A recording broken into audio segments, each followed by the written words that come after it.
What's up, everybody? It's your boy TL. This is your Week 14 fantasy football preview. Week 13 didn't go too smoothly for me. I went 3-6 in fantasy, very unclutch on the before the playoffs start. The good news is I'm only out of the playoffs in one league. I've clinched playoff spots in 6 leagues, and I have 2 games this week that if I win, I'm in. So I could go 8 for 9 in my leagues. So here's hoping I do. Okay, moving on for Week 14. This week I have 3 quarterbacks I like, 8 running backs, 10 wide receivers, 6 tight ends, and 4 defenses that I recommend to pick up going forward. The defenses I like this week are New England, Kansas City, Denver, and Arizona. New England has the Browns at home, no brainer. Kansas City is playing Washington, who's a mess right now. Denver is playing the Titans at home, good matchup, and Arizona has a favorable. They're at home as well. They have a favorable matchup. So those are the defenses I like. Moving on to quarterbacks, 3 quarterbacks I like based on what they've shown me is McCown from the Bears, Nick Foles from the Eagles, and Alex Smith. McCown had 2 touchdowns, no picks this week. He continues to be a solid backup for Cutler, and Cutler I don't believe is coming back yet.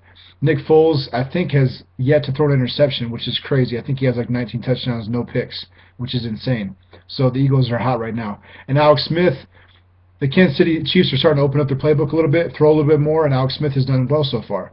So his appeal as a fantasy player obviously goes up. The 8 running backs I like is Jaquan Bell from the Lions, Jennings from the Raiders, Dunbar from the Cowboys, Willis McGahee, Donald Brown, Ben Tate, Monte Ball, and Brown from the Giants. Bell from the Lions, he pretty much split carries with Bush and still managed almost 100 yards and a touchdown. Jennings from the Raiders is out carrying basically Darren McFadden and scored twice on Thanksgiving.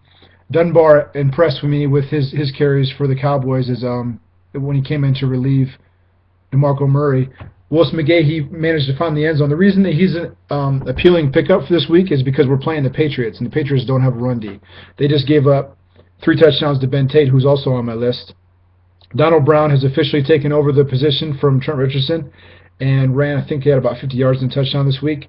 Monte Ball had 100 yards on not very many touches for the Broncos, so I look for them to give him the ball more and more as we go down the stretch and the weather gets colder. And finally, Brown from the Giants. I'm not a huge fan of his, but he did manage to get in the end zone twice, so that's obviously money for fantasy. Moving on to receivers, there's 10 receivers. 2 of them are no-brainers, Andre Johnson and Roddy White. They're both stars. You would start them anyways, but Roddy White's finally starting to look like himself, which is why I put him on there. And Andre Johnson, based on his matchup, should have a monster game. And I'm playing him in 2 leagues. That's kind of scary. Moving on to the other receivers, Holmes from the Raiders. I don't even know who Holmes is, but he led the team in targets and had a pretty good game, well over 100 yards. Kendall Wright has emerged for the Titans. He leads them in targets as well. Their quarterback loves him, was talking about how he's a street player and how the coaches give him permission to run whatever routes he wants as long as he gets to the target, which is interesting. Hartline by far led the Dolphins in targets.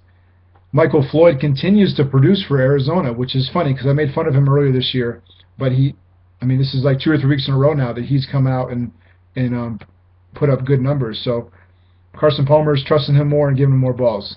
Ted Ginn for the Panthers, he's kind of tricky. He kind of hit or miss, but when he hits, he usually scores, and he gives you 60 plus yards. So depending on how desperate you are, you can pick him up. Edelman from the Patriots. The way I look at the Patriots right now, basically Tom Brady has gutted his way. I think they're 9-3 or something now, and he basically just wants to win. So whoever's going to help him do that, he doesn't care who you are. Obviously, he's going to throw to Gronk because how can you miss Gronk? But beyond that, I don't think he really cares if it's Amendola or Edelman. It's just whoever's open, whoever he can trust. And I think right now, believe it or not, I think he trusts Edelman more than Amendola. And the targets and stats are a reflection of that. Harry Douglas continues to produce for the Falcons. They're not a good team, so they're going to be throwing a lot, reap the benefits. And last but not least, Keenan Allen from the Chargers. He is Philip Rivers' #1 target. Very impressive as a rookie. Continues to produce 100 plus every week.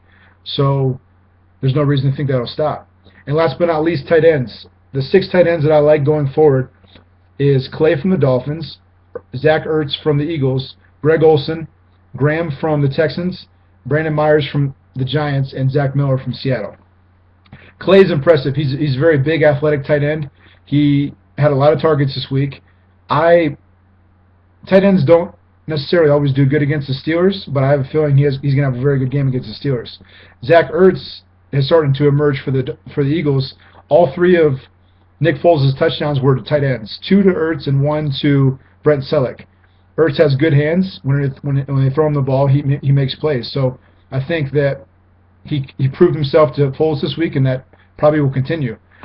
Greg Olsen, same old, same old. He's reliable. He's been one of Cam Newton's favorite targets, and so that won't change. Graham from the Texans, if you pay attention to him, he's been getting a lot of targets, a lot of looks from Texans' Case Keenum. So Case Keenum loves him. I don't know if they're roommates or what they are, but he loves throwing to him, gives him looks every week, so he should be good going forward.